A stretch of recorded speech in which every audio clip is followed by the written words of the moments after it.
your screen where every vid's a gorgeous dream. Reactions full of light and fun, empowerment for everyone. I guess this will be story time part 1. I am going to preface this video by telling you that I'm going to reveal some embarrassing information that happened to me, and everything that I'm about to tell you is my experience. This is what happened to me. So I'm going to start at the beginning, and that's why this is going to be a long video, because this is a year that this went on. So we have to go all the way back to June, July of 2024. My husband and I were laying in bed one night, and he just out of the blue said to me, I'm worried that I'm going to hurt myself because I'm crumbling under the financial pressure of this relationship. And I said, what do you mean? He paid all the bills. I had my own business, and all the money that I made went into buying groceries and to growing my business, okay? He paid all the bills, so we had separate bank accounts. We lived in a home together that we purchased with my mom. She put in $251,000 cash as a down payment on our home. We put in like $38,000, I think, when we bought it together. When my mom passed away, I inherited her portion of our home.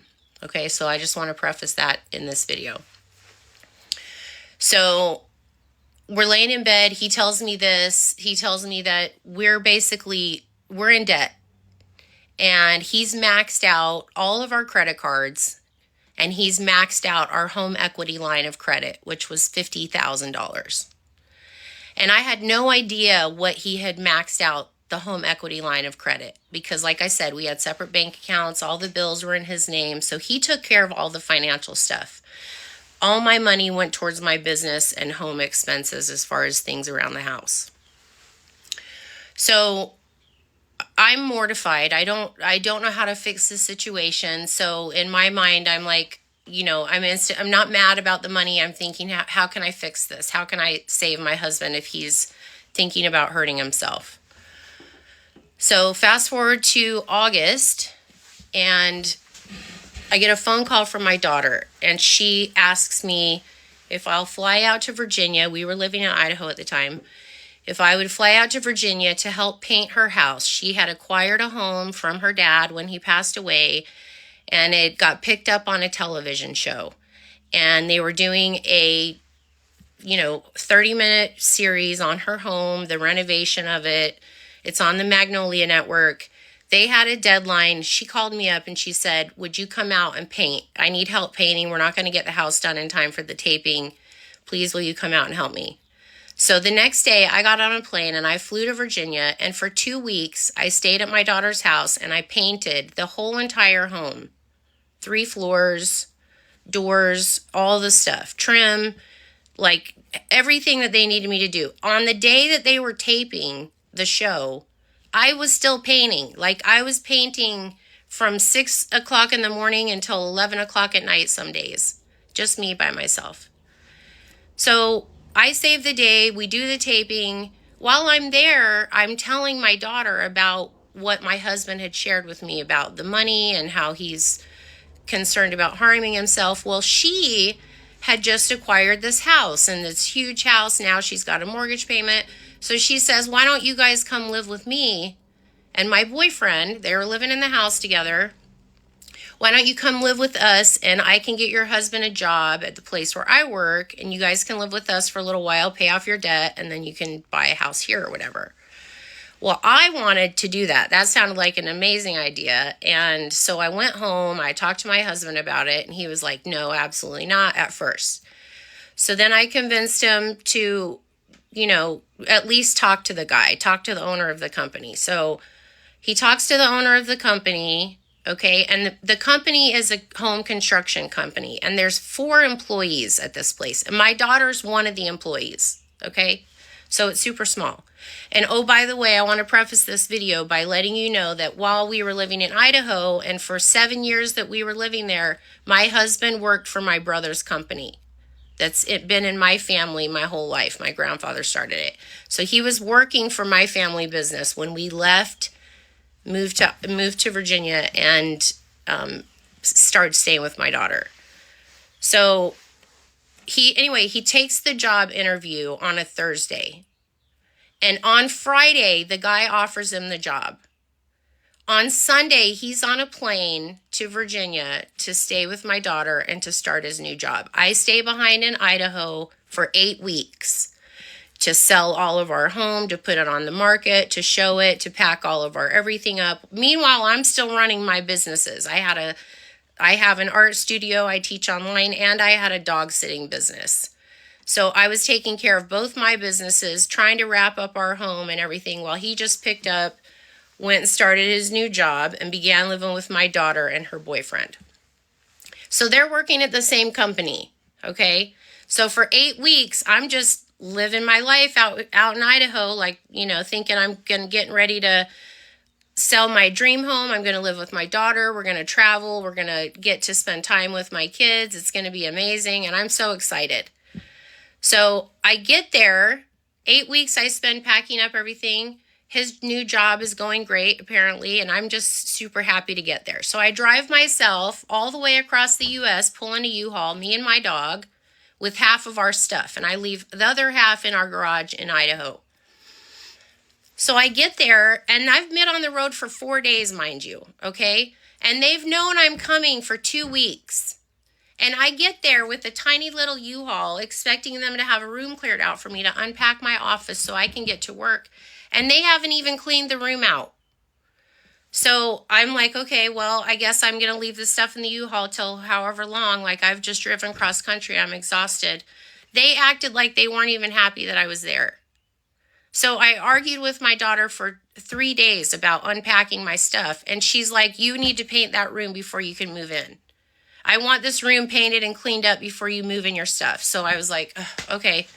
So I end up leaving all my stuff in the U-Haul. Basically, I unpack some stuff in around her house, and I'm forced to have to now paint this office before I can set up my stuff to work. Well, right out of the gate, things are weird. I'm being given the silent treatment. I can tell there's like this hostility from my daughter towards me. She's upset that I'm smoking cannabis, which is ridiculous because she smokes it and so does her boyfriend. The few times that she would talk to me, it would always be to complain either about something I was doing in the house, cleaning the floors wrong, using the wrong cleaning products, or something her boyfriend was doing. She hated that he lived there. She wished she could kick him out, but she needed his money because she got this giant house and now she's got like a $2,000 a month mortgage payment. She can't afford the house by herself. That's why we kind of were like, we can help her out. She can help us out. Anyway, she constantly complained about her boyfriend because he drank too much. She hated that he drank. They were constantly fighting about the fact that he was drinking. Well, he hated his life because she was miserable to him. She didn't love him. She didn't want him there, but she knew she couldn't afford it without his money. So I'm going to go to part 2. Okay, so this is the part 2. So we are in roughly December. Christmas was lovely. My son, who is an adult, also came over, spent Christmas with us. It was amazing. Then in January, we got a phone call that our house in Idaho, while it was on the market, flooded. It had a flood. And before the realtor found out what was going on, they pumped out something like 55,000 gallons of water out of our house. It was a complete nightmare, and we were trying to deal with that from Virginia in Idaho. And my husband is a construction project manager. My ex-husband was. And he told me not to worry about anything. He would take care of all of the things that were involved with that. So fast forward to February, and my daughter still is just really hostile towards me. My husband is starting to become distant. They are constantly just like at the dinner table laughing with each other, but if I tried to get in on the conversation, it was like you could immediately tell that I wasn't welcome in it. They were always talking about their job and laughing together, and it was like this real buddy club, but I wasn't included. So I had been asking my husband several times to please stop talking to my daughter about our marriage.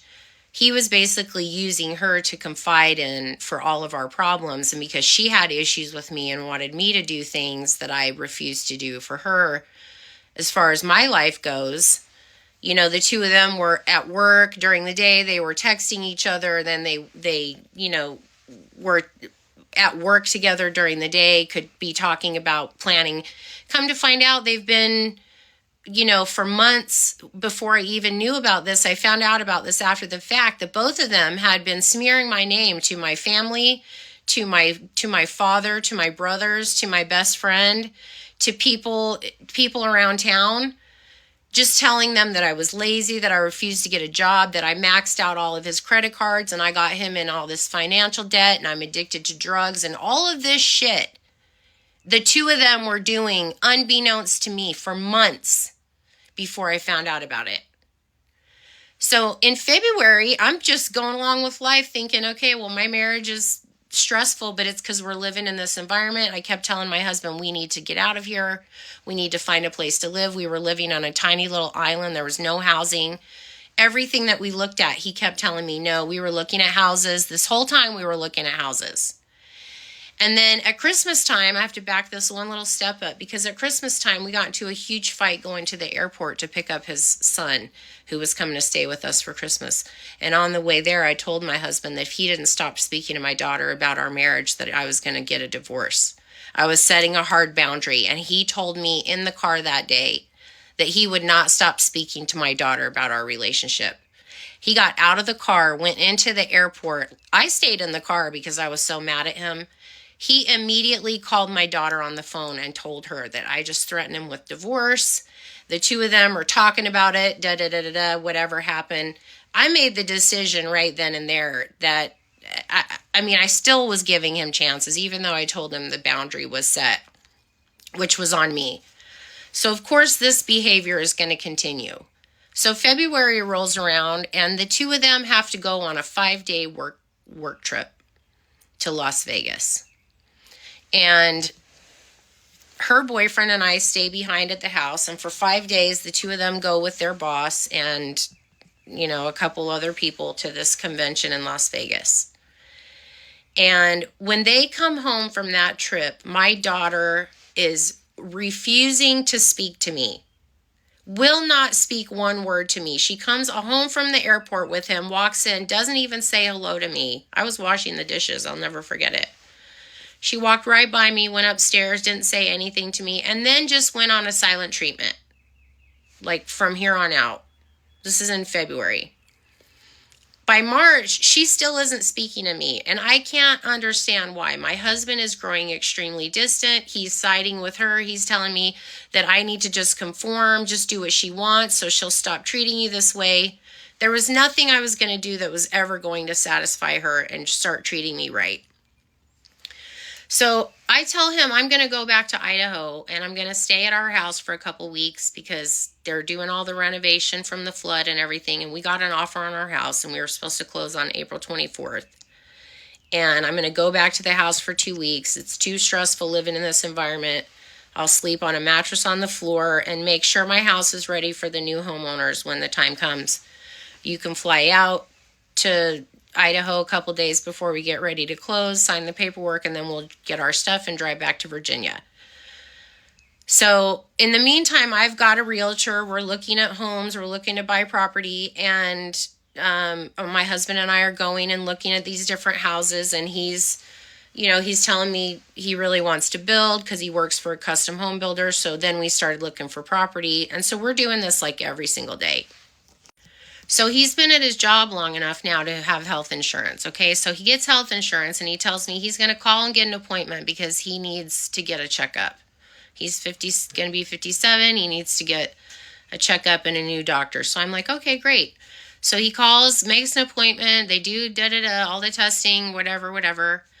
And then I guess like a couple days later, I get a text message on my phone, and it's from the pharmacy in town. And it says my husband's name, and it says, you have a prescription ready. And I've worked in pharmacy my whole life, so I know how pharmacies operate. When I was at my daughter's house in August, I got some migraine medication filled at that pharmacy. And I guess when they got the prescription for him, they had my phone number. So they put my phone number in as his phone number. So I got the text notification that he had a prescription ready. So when I got home that day, I said, hey, I got a text that you had a prescription ready. And I said, I thought you said that everything went great and that you didn't need any testing or whatever. And he's like, oh, well, I don't know what they called in for me. And I said, what do you mean they don't know what they called in for you? That's not how it works. The doctor asks you if you want a prescription. They ask you what pharmacy you use. They ask you if you know the phone number. They tell you they're going to fax the prescription over. They're going to call it in or email it or whatever. And then they let you know that it's going to be at the pharmacy ready for you to pick up. So what do you mean you don't know he called something in for you? And he goes, well, I don't know. I'll have to call and find out. I'll have to call the pharmacy. And I said, okay. So, I waited for like a day. And then the next day I said to him, I said, hey, what did you call the pharmacy and figure out what was going on? And he goes, yeah, it turns out he called in a little blue pill prescription for my husband. And I said, why did he do that? Because we hadn't been having sex for like 6 months because we were living in my daughter's house. And I said, who is that for? What do you mean you've never had a problem with that before? What is this? And he goes, oh, well, I did ask for it because I just got it. I got it to make me feel better. I said, to make you feel better with who? Because you're not sleeping with me. So who is the prescription for? Husband? At this point, I point blank asked him if there was something going on between him and my daughter. Because she wanted her boyfriend out. They're working at the same company. They're going to work together at the same place. They're taking trips together. She's not speaking to me. He's not speaking to me. He's telling me he's refusing to stop involving my daughter, who's 28, and not his child, in our marriage while we're living in her house. And so, of course, everything that they're communicating, I'm the bad guy in the situation. So she's taking it all out on me. Pretty soon the two of them are just feeding off of each other. And then her poor boyfriend, he doesn't know what to do. I can tell that he feels so sorry for me, but he can't stop it. So it's like all these miserable people living in this house, So I'm like, I got to get out of here. Now this is going to go to a part 3. All right, so here we go with part 3. So at this point, it's March. And I'm ready to bounce. I've got to get out of this toxic environment. I'm going to go back to my house and make sure everything is copacetic with my home and sale of my property. So I drive myself back to Idaho, stay there for 2 weeks, getting all my stuff ready. Meanwhile, I'm thinking that my husband and I are going to buy some property. We're going to start building a home. I am still hoping that my marriage is going to survive this move and the situation with my daughter. And I'm thinking that maybe I can salvage my marriage if I get out from under her roof, okay? And just get back to focusing on me and my husband. So I get back to Idaho. I'm doing all this stuff with my house. I'm making sure that my brother's company is doing all the things that they're supposed to be doing and that my house is prepared and ready for the new owners. And so 4 days before we're supposed to close on my house, my husband flies into Boise, and I go to pick him up at the airport. And it was like 1:30 in the morning when his flight arrives. And I am so happy to see him. I'm so excited to see him because I'm like, oh my God, I finally have my husband here without my daughter around. We're going to be in our house. We can finally have some alone time. And so we get back home. Of course, we're intimate because we haven't seen each other for 2 weeks. Plus, we hadn't been being intimate because we were living with her. And so then the next day we get up, we're doing all the things. We go do some shopping. We have some lunch. We go to dinner. We're talking to the realtor about property. And then I'm thinking, okay, I can save this. I can save this marriage, right? Things are looking good. That night, second night, we're intimate again. We're really like, things are going really great. And then third night, we intimate again. We're getting ready to go to sleep. We got to wake up in the morning to go sign the closing on our house at noon at the title company. And so I think it was a Friday or a Thursday. I can't remember. But anyway, so and mind you, that night before that, I had been talking to the realtor. She sent me another home listing that she thought we might like. So then the next morning, the morning of the closing, it's like 6:15, and my husband and I are laying in bed, and I woke up and I felt him like staring at me. And I woke up and I like went like this, because he was like literally up on his fist like this, laying in bed, just looking at me. And I said, what are you doing? What's going on? What's wrong? Why are you just staring at me? And he goes, do you remember when we first started dating, how we used to just lay on the chase and we would cuddle and stuff? Wasn't that just the best time? And I said, yeah, that was a pretty amazing time. He goes, I wish we could go back to that. And I said, yeah, well, we can't. We're older. It's been almost 10 years since that. So then he looks at me and he goes, I have to tell you something. And mind you, it's 6:15 in the morning. And I said, what? And he goes, I talked to a lawyer. And I said, about what? And he said, a divorce. And I said, what do you mean?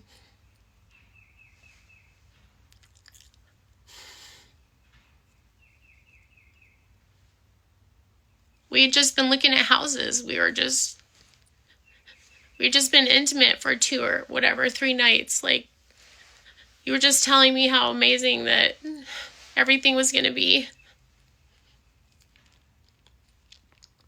And I just looked right at him and I said, have you told my daughter this? And he didn't answer me. And I said, did you tell my daughter that you saw a lawyer? And he said, yes. He told my daughter several weeks before that he had got an attorney about a divorce. And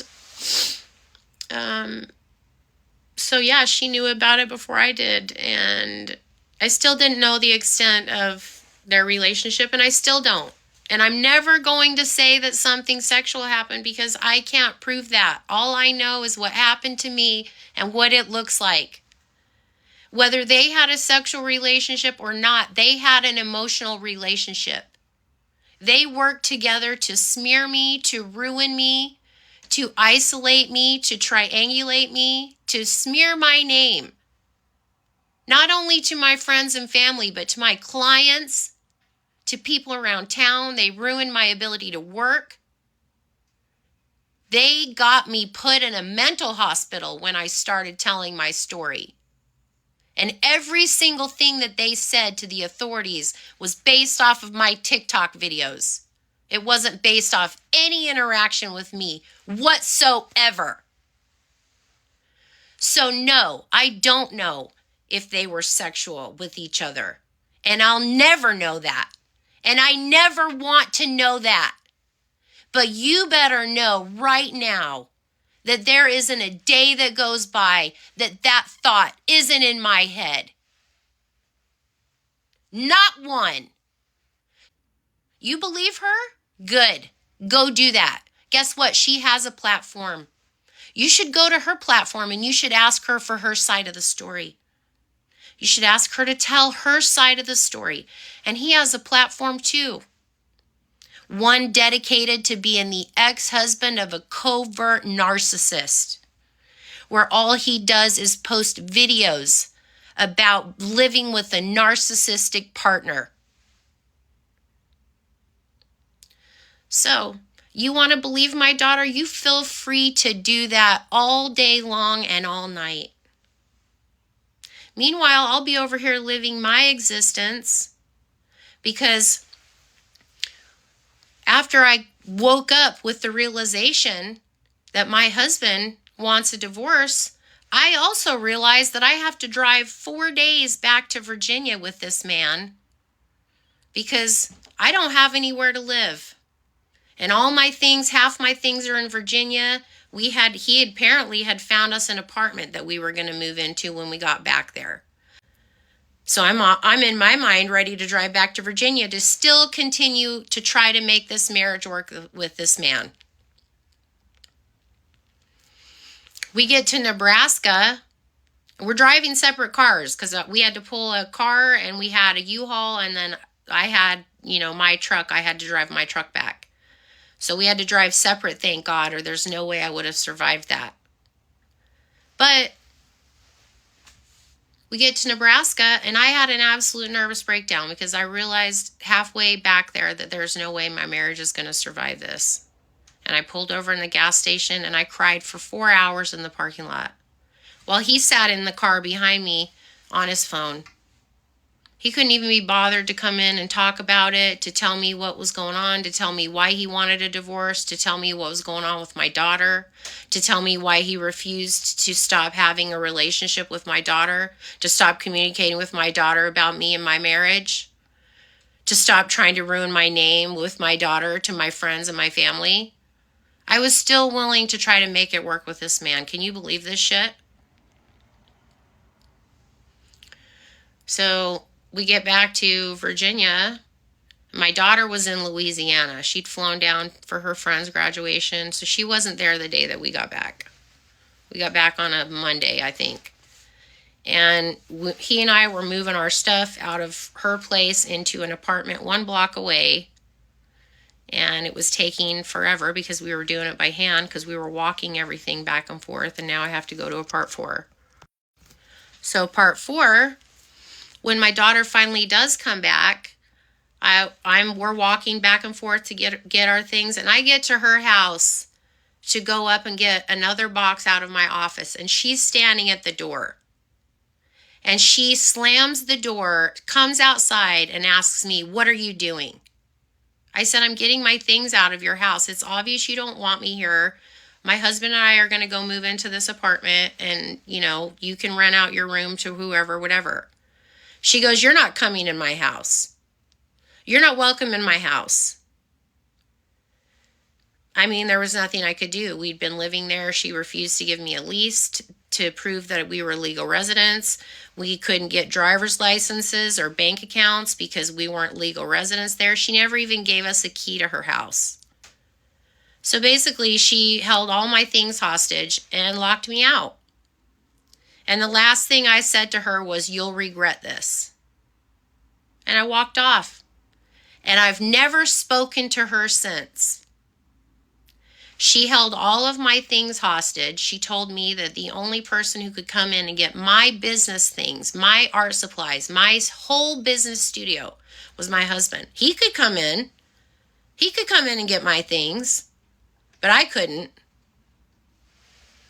So, on top of him working a full 60-hour-a-week job, now it's his responsibility to take care of my business because she's going to decide what our life looks like.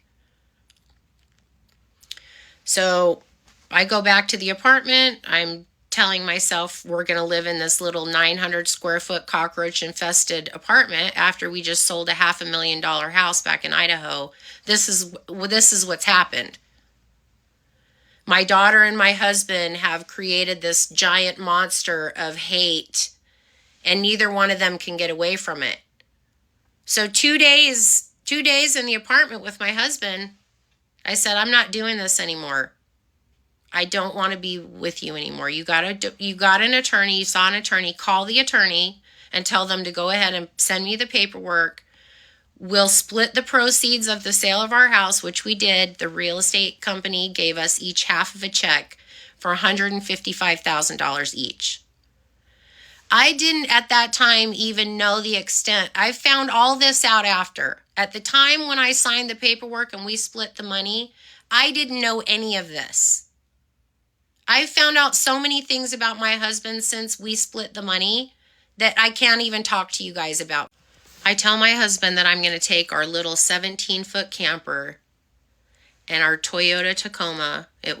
Both things were in his name. but we were married, so they were considered marital property. He had a work truck, so he told me I could take the one truck that we had and the camper, and I was going to go live in the camper on the campground because there was no housing to speak of. I still didn't have steady income. We had just moved there. I'm self-employed. Like I couldn't have rented a place if I wanted to financially at that time. So I take the truck and I take the camper and we take it over to the campground. He helps me get it all set up. We both agree that this marriage isn't working. We're going to go our separate ways. It was very amicable. I decided I was going to buy my own truck and trailer because I needed something bigger for me. So I went and did that. I returned his truck and trailer to him with a very nice note with the keys telling him where his things were parked and that I hope he finds what he's looking for, and I wish him the best. And I lived in this camper, the first one, when I started this journey. We're recording it with you guys. It was around my birthday, May 27th.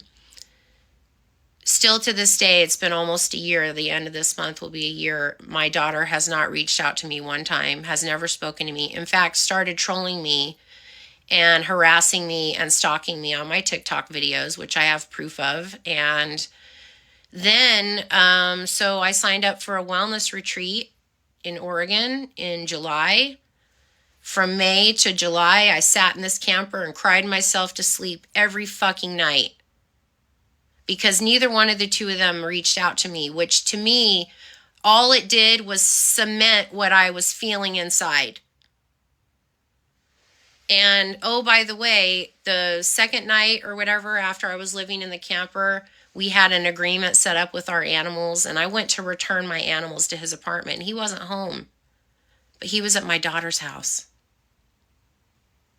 So even though I had moved out, we were getting a divorce, he was still communicating and having a relationship with her. So I just washed my hands of it and said, well, I guess this is what it's going to be. I'm going to get a divorce. I don't know what's going to happen with them. They're going to do whatever they're going to do. I don't care. I don't want to know about it.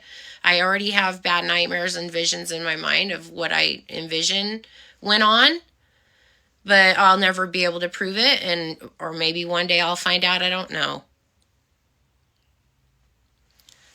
So,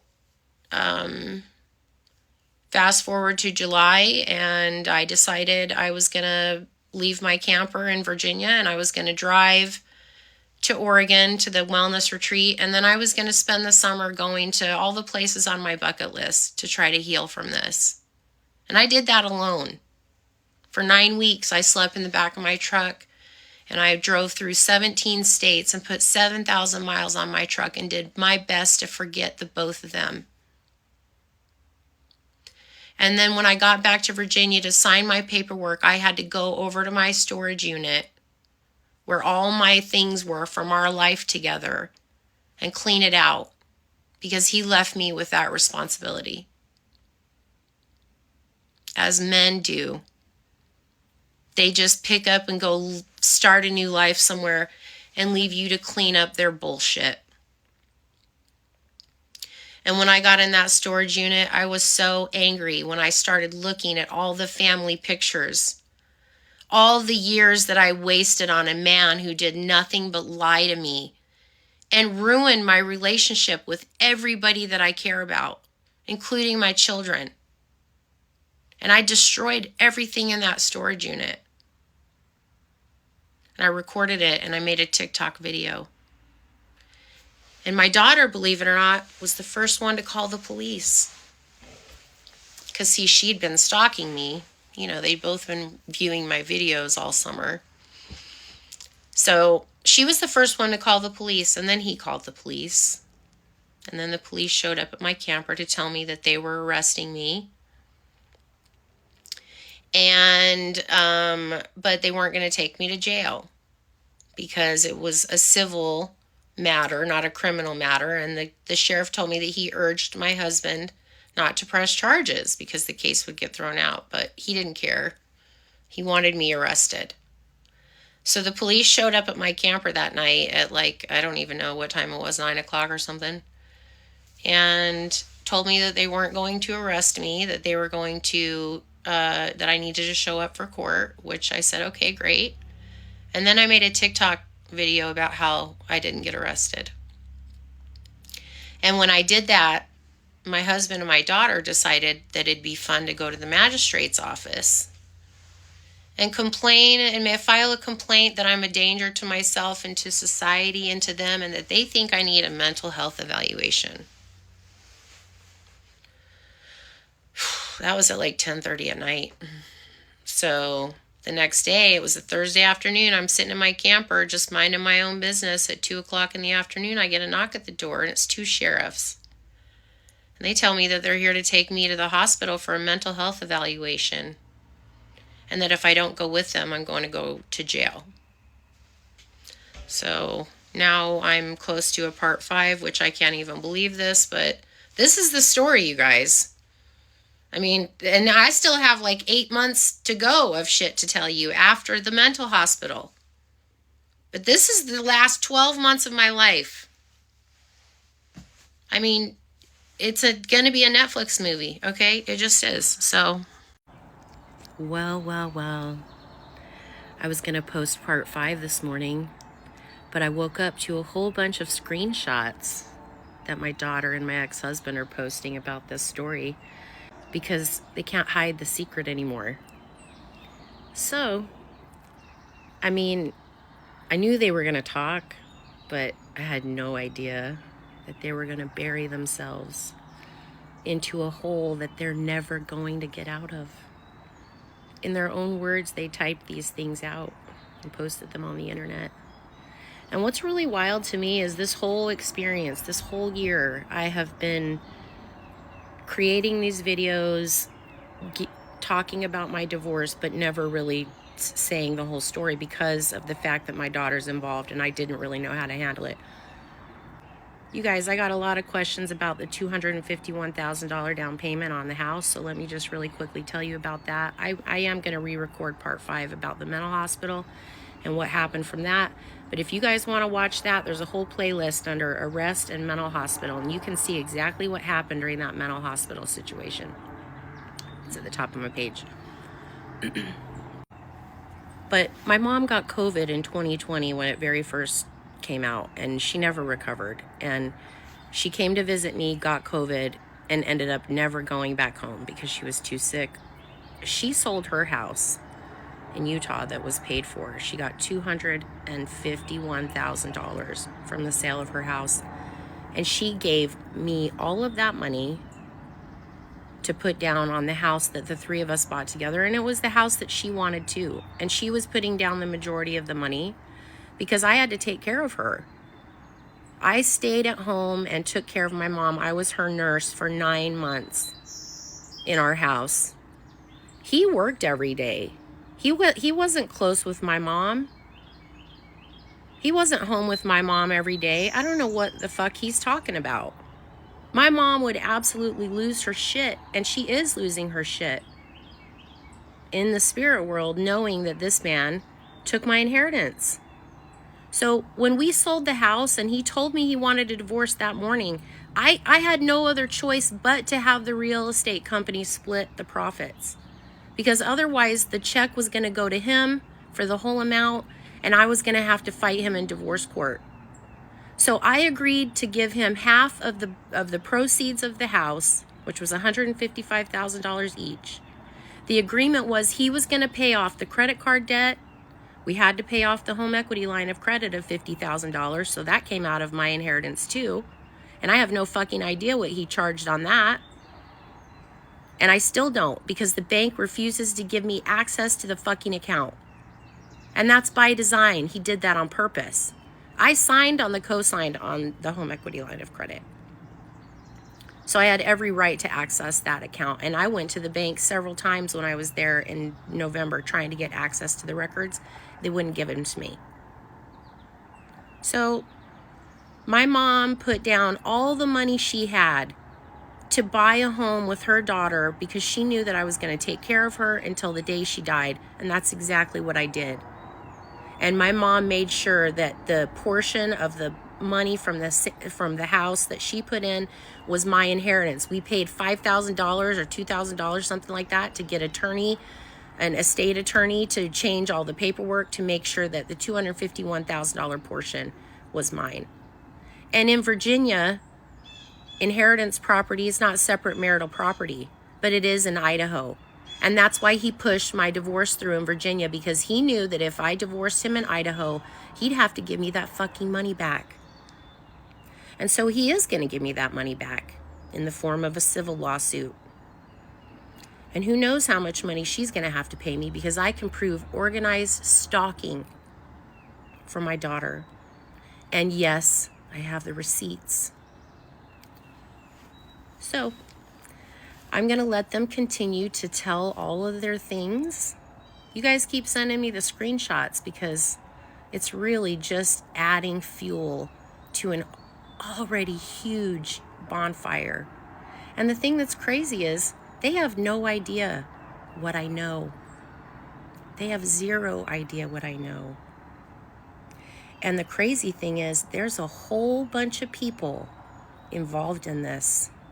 Whole bunch of people with their dirty little fingers who took money, who did things that they shouldn't have been doing. So part 5 story time, I guess I will re-record later so that I can address all of the things that they've been saying about me in their videos. Or maybe I won't. I'll just tell the story of what happened to me, because that's what I've been doing this whole time. And it's wild because I have them both blocked. You know, people are tagging them in the comments.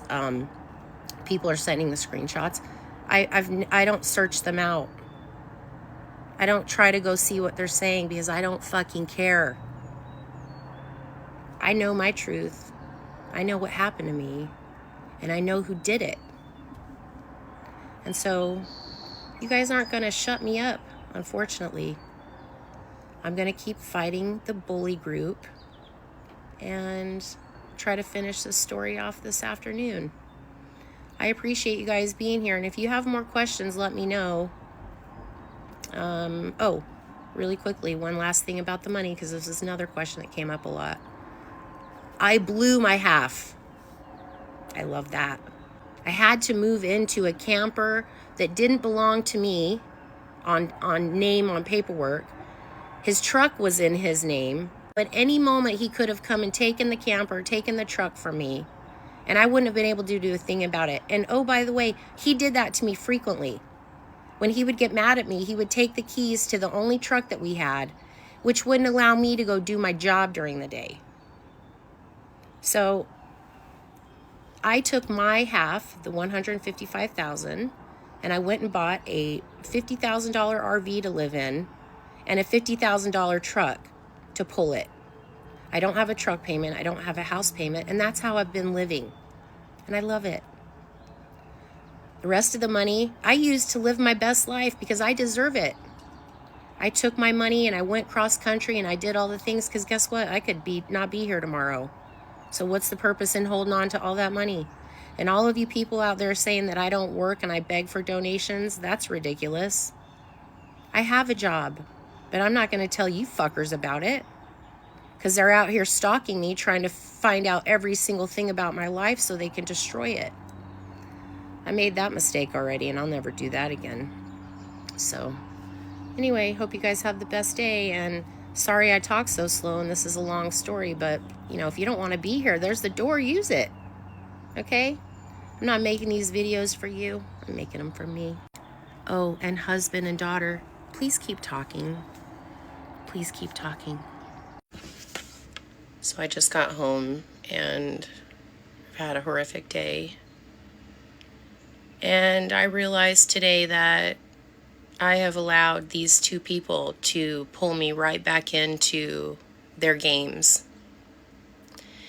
And they are waiting for me to reveal what I have, because they're fucking scared. They are absolutely terrified right now because they don't know what I have, and I'm going to keep it that way. I came to the realization tonight that I have, for the last 5 days, listened to people call me horrible names. Bad mother, bad wife. I've had people tell me that this is my fault and that I'm crazy and I deserved this somehow. Which is fine, you know. I've given so much information already, you know. I've given so much information already, and I don't need to sit here and listen to people tell me that I'm fucking crazy when I've given you so much already. I am fully prepared to go forward with my civil lawsuit against these two people, the state of Virginia, everybody who touched this fucking case. And I was just sitting here going through all of the paperwork again. And I will share one thing with you. Both my husband's name and my daughter's name is on this form. Reason for referral.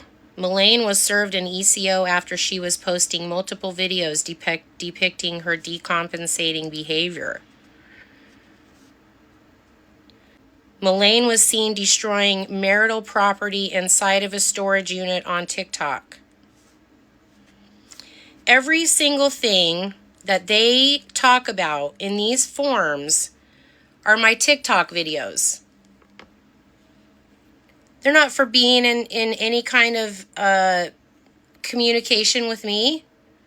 My daughter specifically said right here that I have a history of bipolar disorder, which is not true. And the fact that they took my daughter's advice, who's a 28-year-old adult, without having any medical history on me whatsoever is absolutely mind-boggling. History of treatment with psychiatric medication? No. In a state hospital? No. In a crisis stabilization unit? No. On no medications, no health issues, only asthma. Is there a prior episode of psychosis? No. Is the person showing symptoms of psychosis? No. Melaine is a newly divorced 52-year-old Caucasian female who looks her stated age. She was brought in under an ECO today after her ex-husband and her daughter expressed concern for her safety.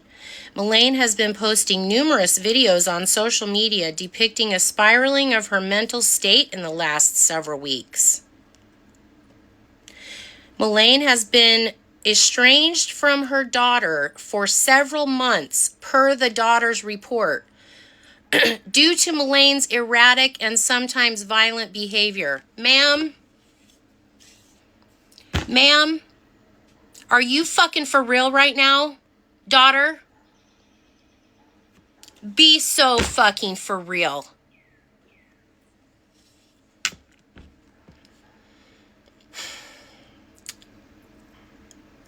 Her daughter alerted Melaine's ex-husband last night that Melaine had gone into a shared storage unit and had smashed many of his belongings, all while recording it for TikTok. Melaine states that her ex-husband told her he wanted to divorce her. She then bought herself an RV and drove across the country in hopes of changing his mind. Once here, she signed the papers and then proceeded to destroy his things. The videos depict manic and depressive behavior as Melaine has gained quite a following. Many of her followers are cheering her on as she rediscovers herself. This was my most favorite part, though, and I just discovered this tonight. Right here on the notification sheet, where the family who calls in this mental health evaluation request, attempt to obtain person's agreement or objection to legally required notifications. Daughter will be contacted with information directly relevant to their involvement with the person's health care, including their location and general condition. And guess what? My daughter objected. She objected to the hospital letting her know where they were taking me. She objected to being notified of any kind of treatment. She fucking objected. So, let's get mom locked up in the mental hospital. Because she started telling what we're trying to keep secret. Guess what, sweetie? Those fucking days are over. This right here that you did to me ruined my life. Do you understand? You've caused me long-term PTSD. You've caused this to be on my permanent record. You made lies about me, about my mental capacity. You claimed that you were worried about my safety with my husband. Both of you so worried about my safety, but yet you refused to be notified of anything. And neither one of you liars had the fucking balls to call the facility that I was in, to check on me while I was there for 7 days, to fucking come and pick me up. You know how I got home from the mental hospital that was 3 hours from my house? I had to wait for hospital transportation. My family, who was so worried about my safety, just had to get me evaluated, so concerned that I'm going to harm myself. Well, they got me locked up, and then they bounced. So that's all I'm going to tell you guys. And, I don't know when I'm going to make another video, because I don't have to justify shit to anybody on this app. I know what I went through. I know what was done to me. And I have fucking proof right here. So I hope you're ready for court on Monday, husband. I can't wait to see your face.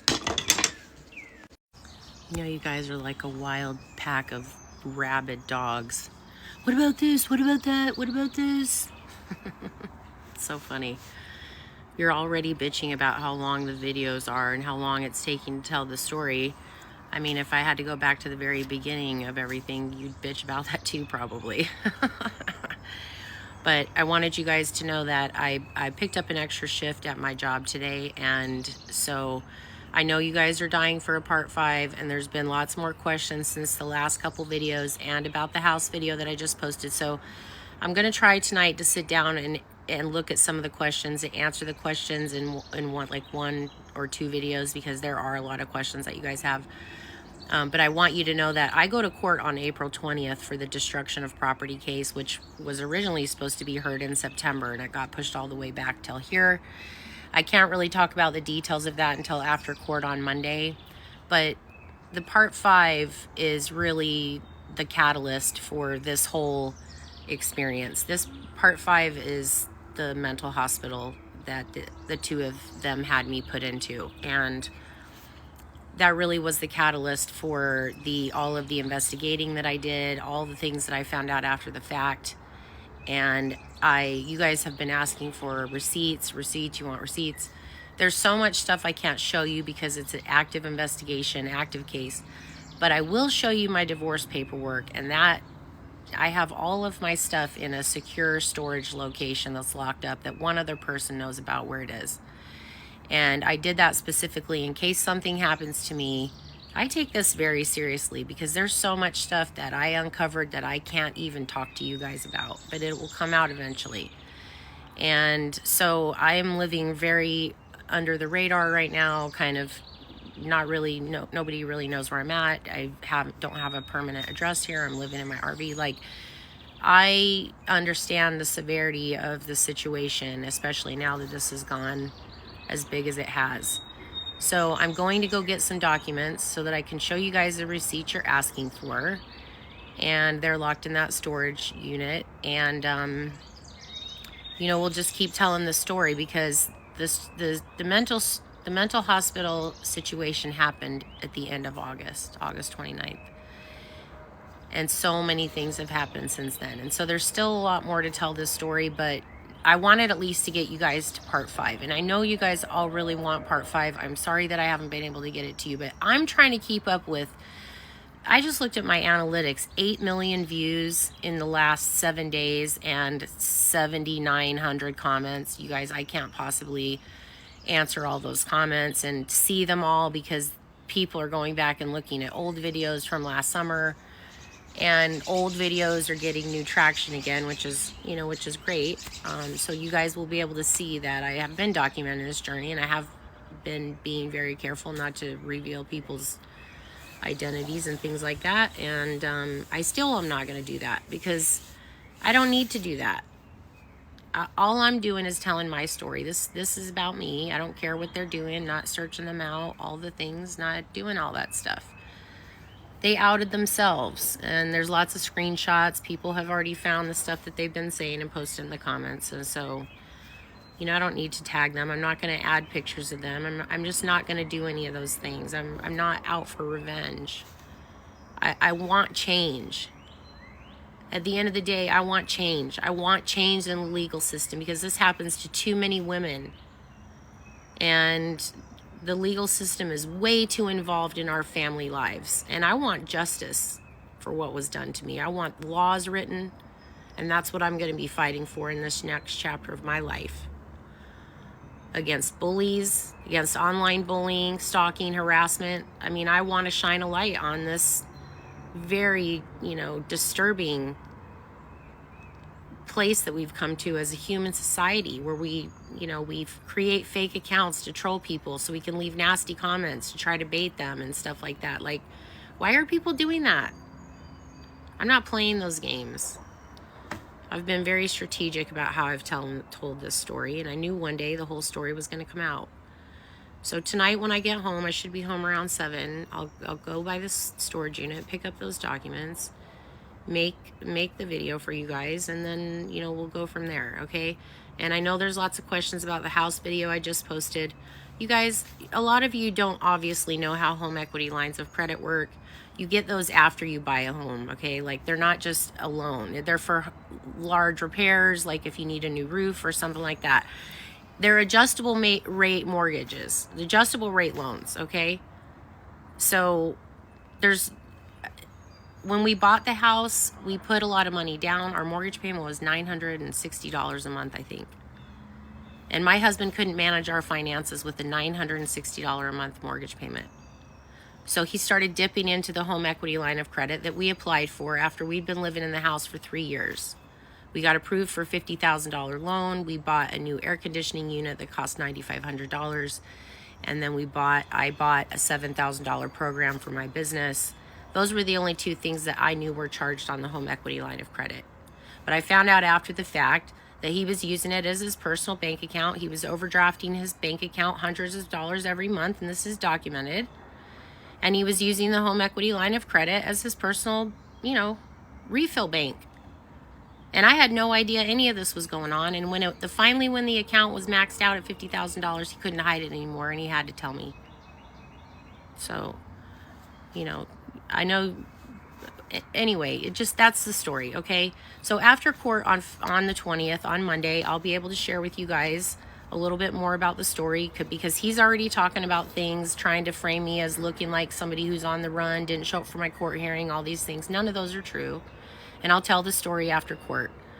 So you guys, please be patient with me. This story has taken off into something that I never even dreamed of in a million years. And my phone is going off constantly, 24/7. Like every 3 seconds, my phone is going off with comments. And so I just can't keep up with all of them. So I may just be making these videos, okay? So I'm sorry if it's taken a long time to tell the story, but you guys have a lot of questions, and I realized I left a lot of stuff out because you guys were making a big deal about how long the videos were. So, I'm trying to please everybody, which is dumb. It's how I get myself into trouble. This page is about me, so sorry it's taken so long. New attitude. Hey, ex-besties. How's it going? My followers have been sending me screenshots of all of the dirty laundry that you think you're airing about me over on my daughter's page, which is quite comical. Especially since I know so many of your little secrets. One email to Wayfair, I'm sure, could get you in quite a lot of trouble for what you've been doing with their products for the last 3 to 5 years that I know about. And I can prove it because, I can prove it, and I can prove it. And all these people out here trash talking my name, friends, people who know me, you guys are so funny. What do you think you're trying to accomplish by doing this? Yeah, this is going to get really fun for you guys. Really fun. So please keep talking, because, I love it. I'm not a person about revenge because I know that karma will do its thing. But wishing something like jail time on me is only going to come back around to you, especially when the truth about this whole situation comes out. So you guys just validated for me the reason why I slammed the door on you in the first place, because you couldn't be trusted. You weren't true friends. The minute that I kicked you to the curb, now you come running to air all what you think is my dirty laundry. Well, guess what? You don't scare me. I am quite comfortable in my past because I've overcome some serious shit in my life.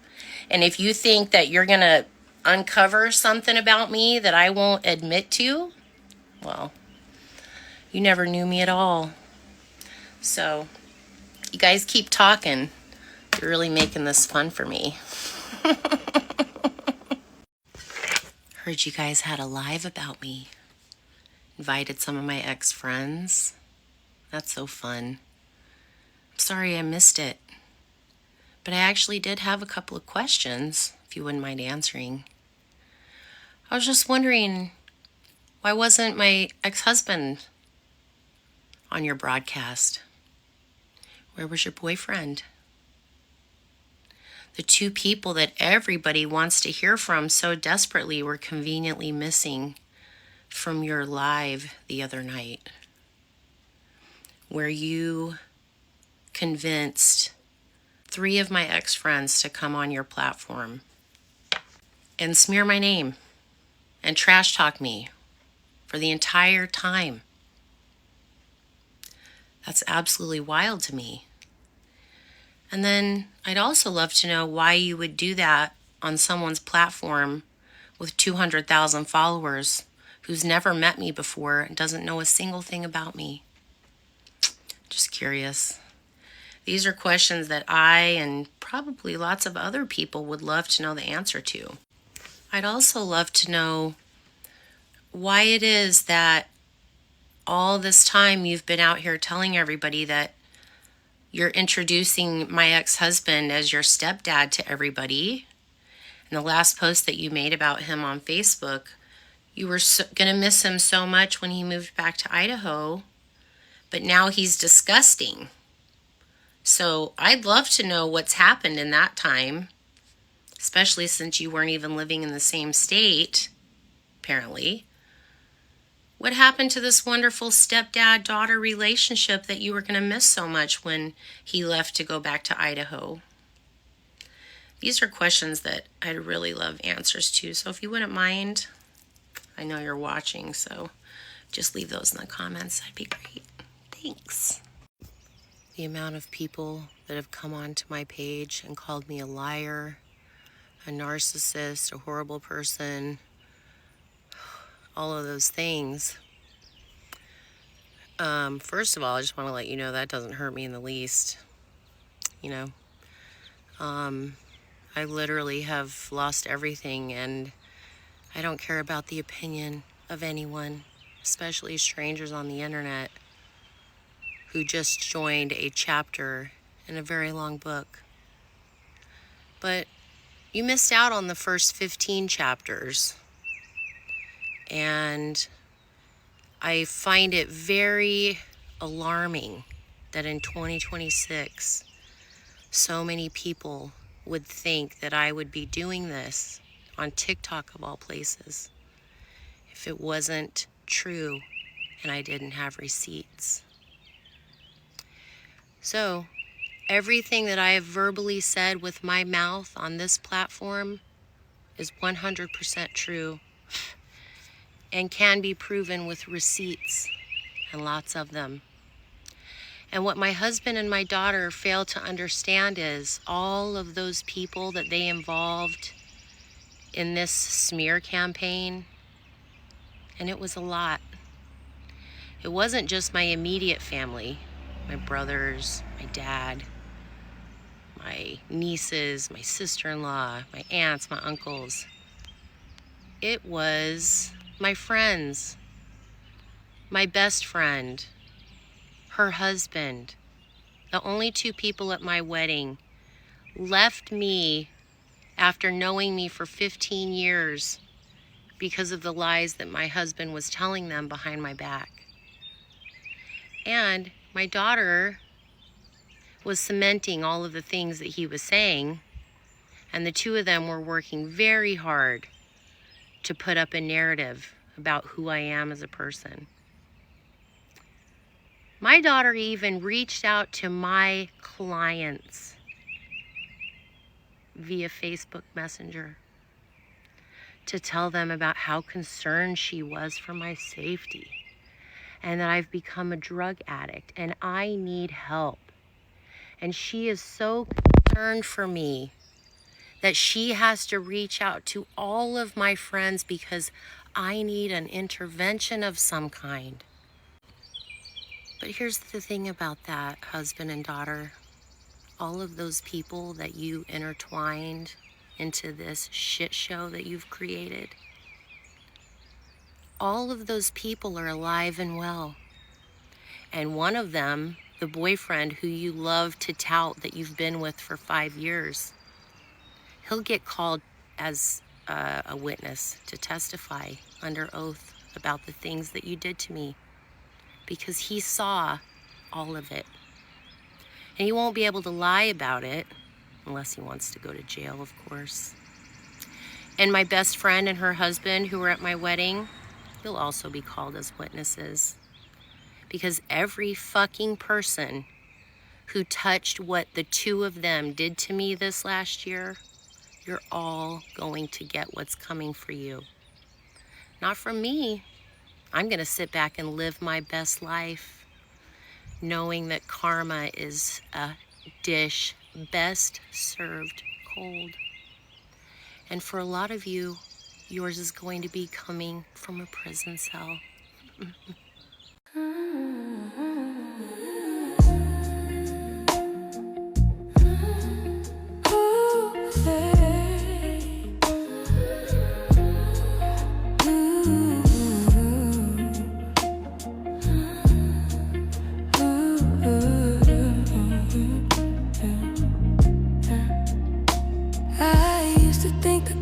Makeup, something I had to earn, but it's water in the morning and letting my body learn.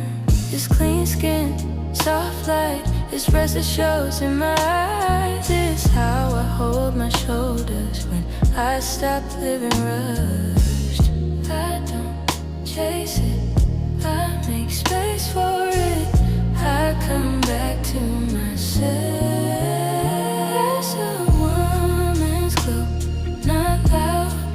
Feel it, that's a woman's glow.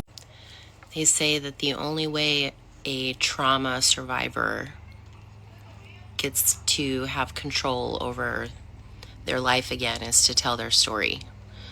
So today I was just sitting here remembering what I was doing at this time last year. This time last year, you had convinced me and my second husband that it would be a great idea to come live with you in the house that you just acquired from your dad after he passed away. And my husband and I thought it'd be a great idea to sell our dream home. Gave up my business. We gave up our jobs and all of our friends to be closer to you. And I was so excited.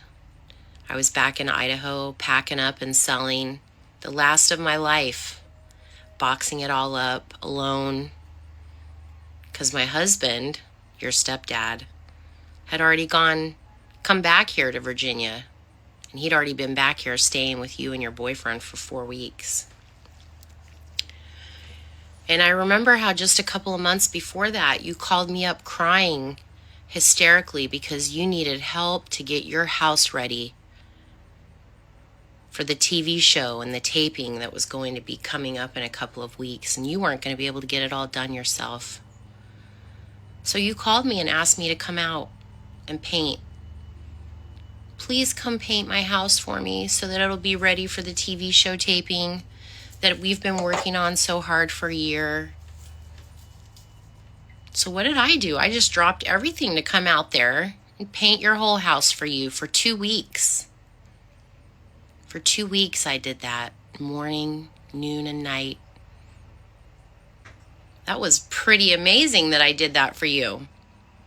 Pretty amazing. And while I was there, I thought it sounded like a great idea to live with you in this beautiful new home that you'd acquired, and we could all be together. So fast forward to today, and I'm living in a camper in a campground, because it turns out you didn't really want me there. You didn't want a housekeeper. You didn't want somebody that would paint your house for free. You didn't want somebody that you could just trample all over. Not sure what you really wanted. Not sure you know either. I remember back to those phone call conversations where you would call me up and complain about your boyfriend, about how lazy he was, about how unmotivated he was, about how you couldn't imagine having kids with him because he's so much dumber than you. He'll never make more money than you, and you want to be able to stay home and have kids. You don't want to have to work. Somewhere along the line, you got this misconception that being a parent isn't a job. It's a full-time job, one that never goes away, one that never, ever goes away. Until the parent says, I've had enough of this bullshit, and they walk away from it. Kind of like how you wanted to walk away from your boyfriend because he's, so unmotivated compared to you. But you need his money, right? Didn't you tell me that you wanted to kick him out? You wished you could break up with him, but you can't afford that beautiful new house that you're living in without his money. And it was fun when I was paying you $1,000 a month to live there and couldn't even get a key. That was a good time. Anyway, I guess since this victim is claiming their story back, I'll just keep sharing stories about, what happened with me and you, because you were there. And I guess if, you felt comfortable ruining my life behind the scenes, I'm just going to share what happened with me when you convinced my husband and I to move out here. And then you locked me out of the house and he asked for a divorce. So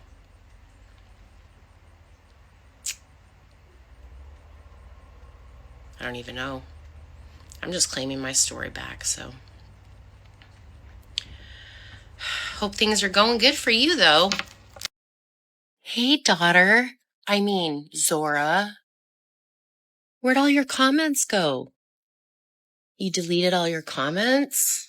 Why'd you do that? Well, no worries. I screenshotted them all before you could delete them. So I have proof of all the harassment that I've been dealing with all summer. I love receipts. They're so fun. And your IP address won't lie. So don't worry, I got you covered, babe. Just out of curiosity, how many of you would like to live with someone who speaks to them this way? Because this is an everyday occurrence with my daughter. When she was speaking to me, of course. So I'm just going to address this and give you guys an update on the story, since it's been a few weeks since I finally told the whole story. And I just want to let you guys know that for everybody who is non-believing of my story, I have two things to say about that. Number one, I would never come on this app or any app and tell a story if it didn't happen to me and it was true. And number two, I haven't deleted a single video since I started telling this story a year ago. And when I finally got the courage to tell the whole story, and the internet exploded, and my daughter went and made a whole bunch of videos, and my ex-husband went on his Reddit account and was saying all this stuff, and people found him. Well, they've since deleted those videos about me, and he's deleted his whole entire Reddit account.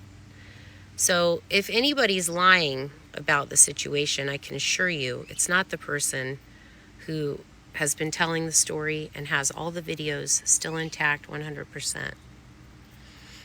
But for those of you who think there are so many contradictions,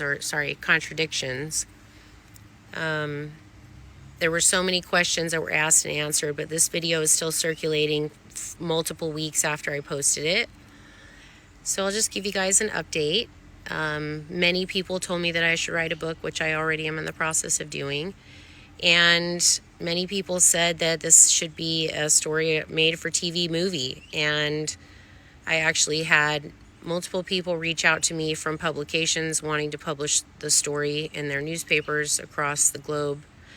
And I had a movie screenwriter reach out to me about doing a screenwriting of this story to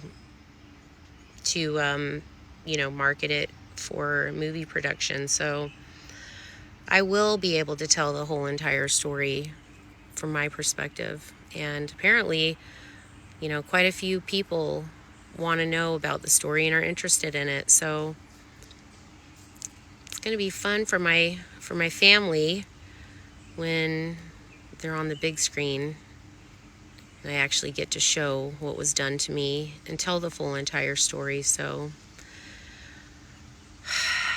that's in the works. It's already in the works. And the thing that's going to come from that is going to shine a light on the fraudulent legal system, how corrupt it is, what was done to me in the legal system by my ex-husband's attorney and by my ex-husband and by the court of Virginia and the legal system that got me thrown in the mental hospital. Yeah, it's going to be real fun when that goes global on the big movie screen and all of you get exposed.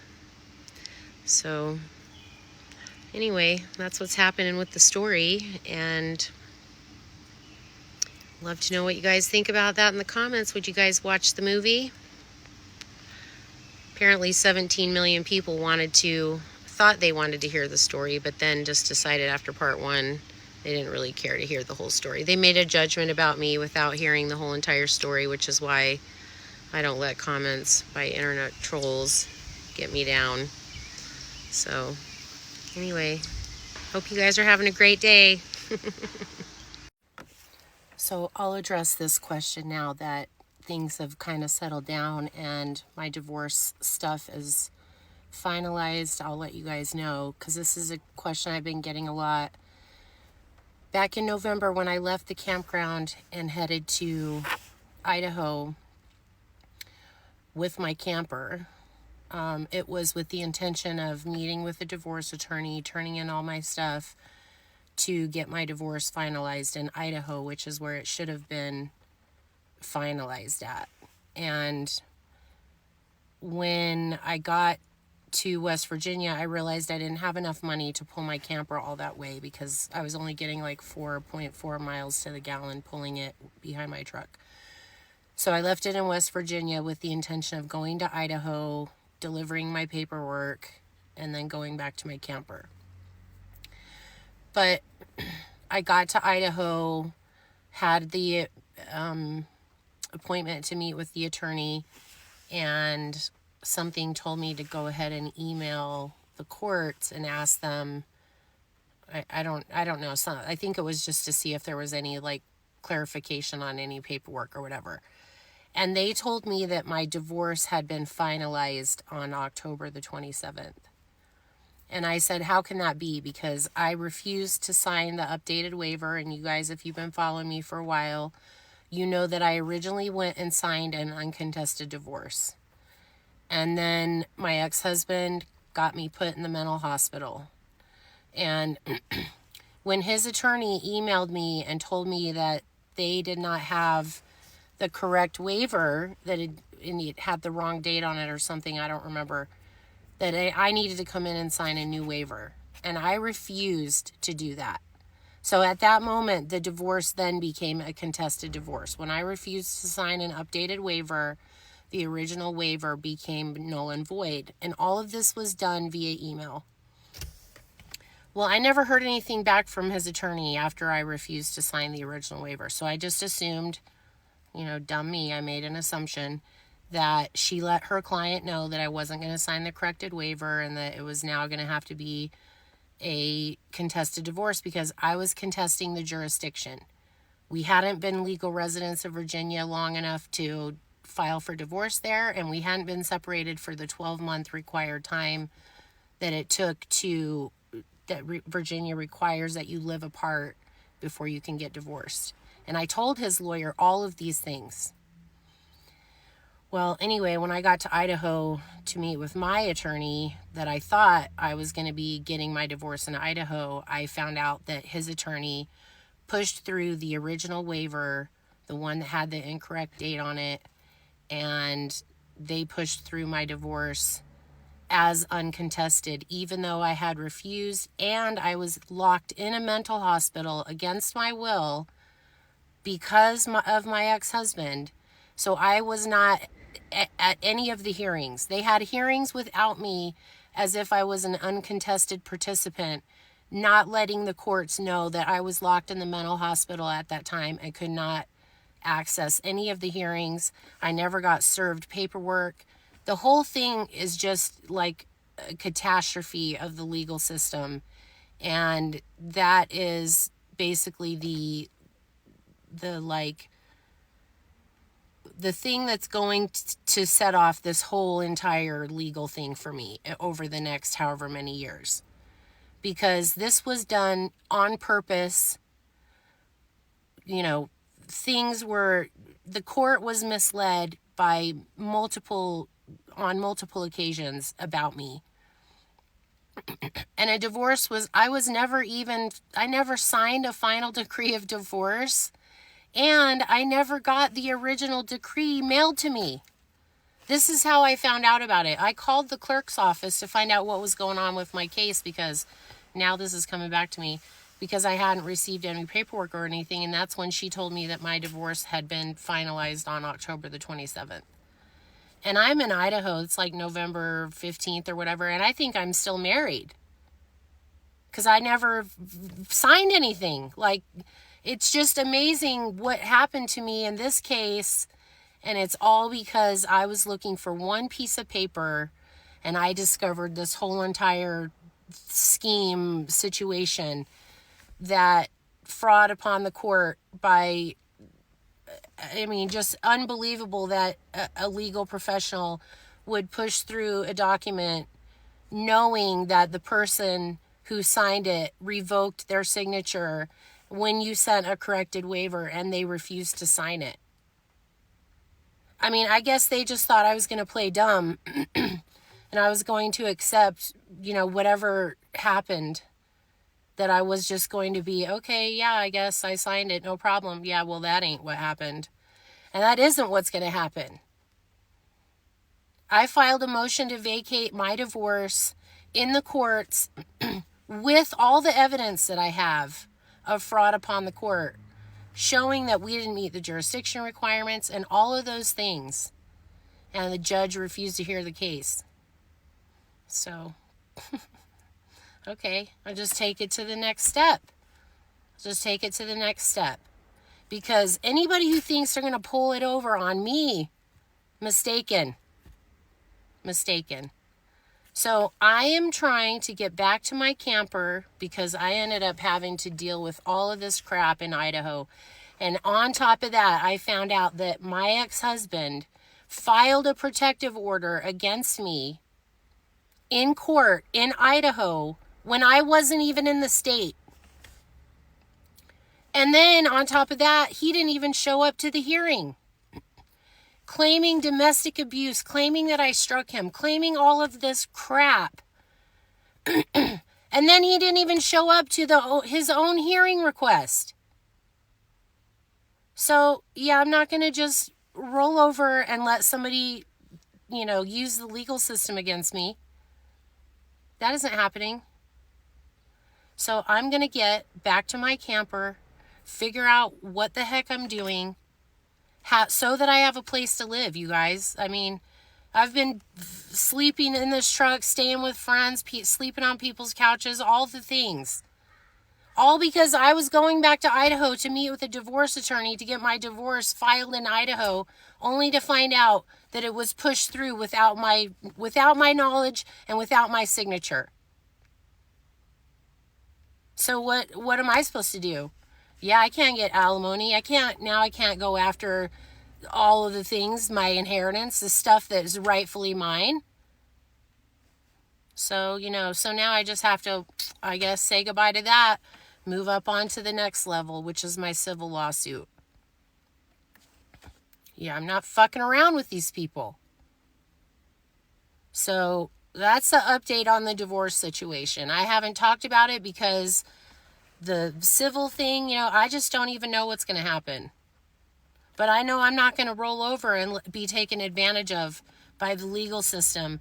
When the state had me locked in a mental hospital, and my husband signed paperwork that I was mentally sound, knowing that I was locked in the mental hospital at that moment that he signed his name to the papers. He never let the clerks know. No, nobody told the court that I was in the mental hospital. That was done to me by my husband. And then his attorney pushed through fraudulent paperwork, knowing that I refused to sign a corrected waiver. And I couldn't do a thing about it. I couldn't even attend the hearing because I was locked in the mental hospital.